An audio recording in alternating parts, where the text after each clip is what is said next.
Okay, sagutin natin to. Find the length of the arc x cubed plus y squared is equal to 64. From x is equal to negative 1 to x is equal to negative 3. Kapag ganyan, mayroon siyang error sa pagtatanong. Dapat yung from is mas maliit na value kaysa dun sa 2. So therefore, from x is equal to negative 3 to x is equal to negative 1 dapat. Okay? Next is, ang formula niyan, ng arc, kapag ganyan is square root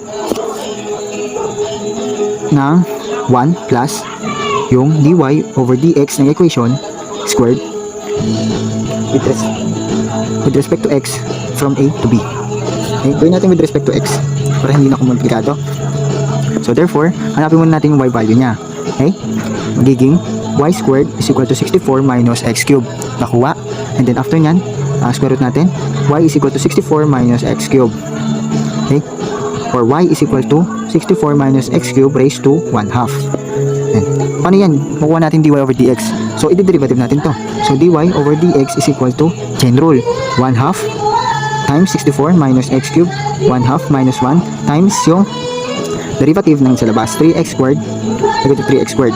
Okay? Therefore, dy over dx is equal to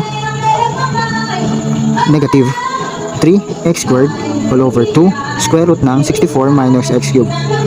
Okay? Therefore, s is equal to, a natin is negative 3. From negative 3 to negative 1, square root ng 1 plus, parenthesis natin, negative 3x squared all over 2, square root of 64 minus x cubed squared dx.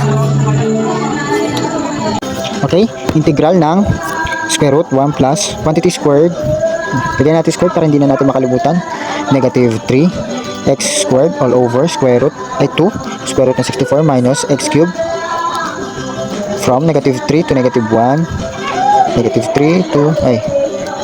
3 to negative 1 is equal to, yan. Matagal na siya mag-loading, ibig sabihin, kung matagal na dito sa processor na to, mas matagal siya dun sa mismong calculator natin.